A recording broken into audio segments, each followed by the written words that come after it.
하나님 나라 복음을 살아가는 매일의 동행.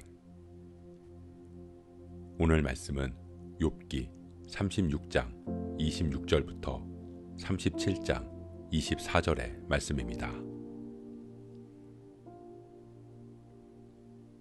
하나님은 높으시니 우리가 그를 알 수 없고 그의 햇수를 헤아릴 수 없느니라. 그가 물방울을 가늘게 하시며 빗방울이 증발하여 안개가 되게 하시도다. 그것이 구름에서 내려 많은 사람에게 쏟아지느니라. 겹겹이 쌓인 구름과 그의 장막의 우레소리를 누가 능히 깨달으랴.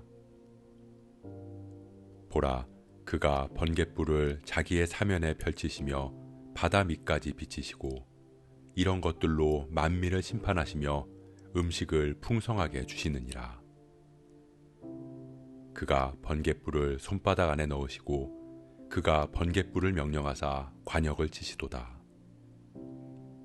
그의 우레가 다가오는 폭우를 알려주니 가축들도 그 다가옴을 아느니라. 이로 말미암아 내 마음이 떨며 그 자리에서 흔들렸도다. 하나님의 음성 곧 그의 입에서 나오는 소리를 똑똑히 들으라. 그 소리를 천하에 펼치시며 번갯불을 땅끝까지 이르게 하시고 그 후에 음성을 발하시며 그의 위엄찬 소리로 천둥을 치시며 그 음성이 들릴 때에 번개를 멈추게 아니하시느니라. 하나님은 놀라운 음성을 내시며 우리가 헤아릴 수 없는 큰 일을 행하시느니라. 눈을 명하여 땅에 내리라 하시며 적은 비와 큰 비도 내리게 명하시느니라. 그가 모든 사람의 손에 표를 주시어 모든 사람이 그가 지으신 것을 알게 하려 하심이라. 그러나 짐승들은 땅속에 들어가 그 처소에 머무느니라. 폭풍우는 그 밀실에서 나오고 추위는 북풍을 타고 오느니라. 하나님의 입김이 얼음을 얼게 하고 물의 너비를 줄어들게 하느니라. 또한 그는 구름에 습기를 실으시고 그의 번개로 구름을 흩어지게 하시느니라. 그는 감싸고 도시며 그들의 할 일을 조종하시느니라. 그는 땅과 육지 표면에 있는 모든 자들에게 명령하시느니라. 혹은 징계를 위하여, 혹은 땅을 위하여, 혹은 궁유를 위하여 그가 이런 일을 생기게 하시느니라. 욥이여, 이것을 듣고 가만히 서서 하나님의 오묘한 일을 깨달으라.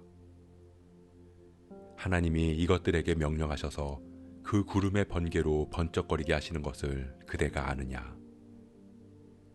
그대는 겹겹이 쌓인 구름과 완전한 지식의 경이로움을 아느냐? 땅이 고요할 때에 남풍으로 말미암아 그대의 의복이 따뜻한 까닭을 그대가 아느냐? 그대는 그를 도와 구름장들을 두들겨 넓게 만들어 녹여 부어 만든 거울같이 단단하게 할 수 있겠느냐? 우리가 그에게 할 말을 그대는 우리에게 가르치라. 우리는 아둔하여 아뢰지 못하겠노라. 내가 말하고 싶은 것을 어찌 그에게 고할 수 있으랴? 삼켜지기를 바랄 자가 어디 있으랴? 그런즉 바람이 불어 하늘이 말끔하게 되었을 때 그 밝은 빛을 아무도 볼 수 없느니라. 북쪽에서는 황금 같은 빛이 나오고 하나님께는 두려운 위엄이 있느니라. 전능자를 우리가 찾을 수 없나니 그는 권능이 지극히 크사 정의나 무한한 공의를 굽히지 아니하심이니라. 그러므로 사람들은 그를 경외하고 그는 스스로 지혜롭다 하는 모든 자를 무시하느니라.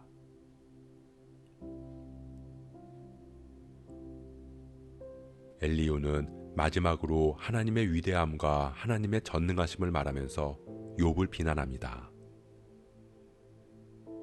그는 하나님의 말씀을 자연을 통해서도 들을 수 있다고 이야기합니다.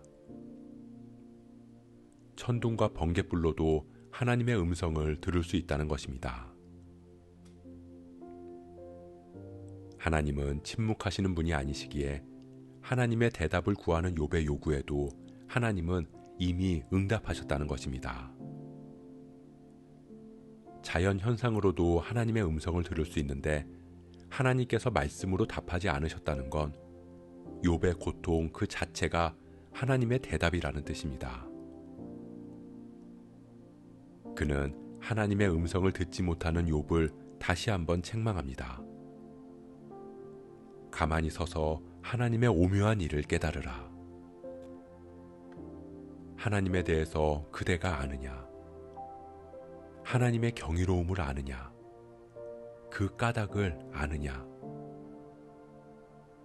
욥을 하나님에 대해서 아무것도 모르는 사람으로 취급하며 마치 자신은 하나님의 뜻과 하나님의 계획을 다 알고 하나님의 음성을 분별하는 사람인 듯 이야기합니다. 엘리후는 자신이 생각하는 하나님을 아는 지식을 자랑합니다.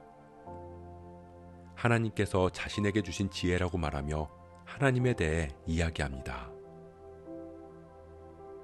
그는 하나님께서 스스로 지혜롭다고 하는 모든 자를 무시하신다는 말을 하며 자신의 말을 마칩니다. 사랑하는 성도 여러분, 엘리후는 하나님에 대한 모든 지식의 마무리는 곧 하나님께서 스스로 지혜롭다고 하는 사람들의 지혜를 무색하게 하신다는 말이었습니다. 결국 하나님은 사람의 지식과 지혜로 다 알 수 없다는 것입니다. 그러나 그 말에 자신은 포함되지 않았습니다.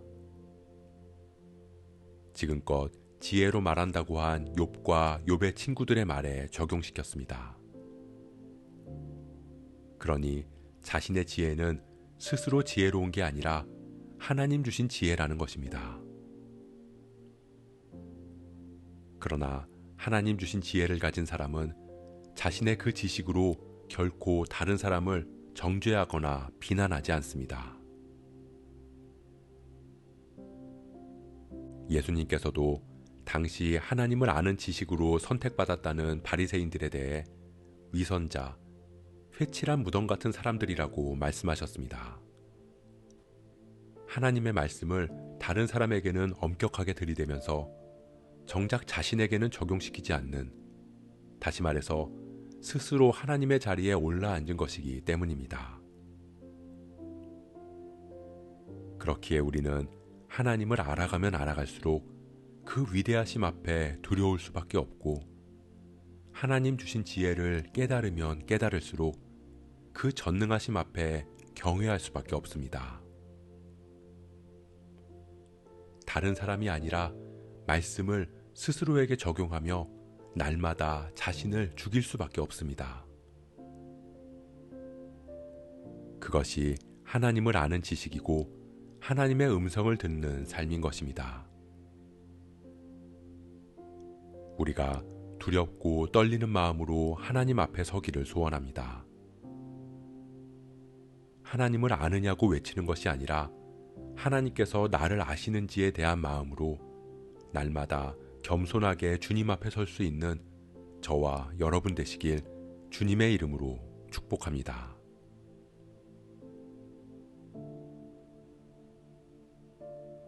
오늘 말씀 묵상하면서 기도함으로 마음에 새기겠습니다. 엘리후는 하나님에 대해 안다고, 하나님의 음성을 들었다고 이야기하지만 그것은 지식과 이론적인 하나님일 뿐 하나님을 아는 지혜가 아니었음을 봅니다. 스스로 지혜 있는 자를 무시하는 하나님을 이야기하며 스스로 지혜 있는 척하는 자신에게는 적용시키지 않았습니다. 하지만 하나님 주신 지혜를 깨달으면 깨달을수록 하나님 앞에 겸손해질 수밖에 없습니다. 그 크고 위대하심 앞에 두려움으로 경외할 수밖에 없습니다. 우리가 하나님 주신 말씀을 두렵고 떨림으로 받게 하시고 그 말씀으로 먼저 스스로를 비춰보고 그 말씀으로 날마다 나는 죽고 예수로 살아가게 하옵소서. 이 모든 말씀 크고 높으신 주 예수 그리스도의 이름으로 기도합니다.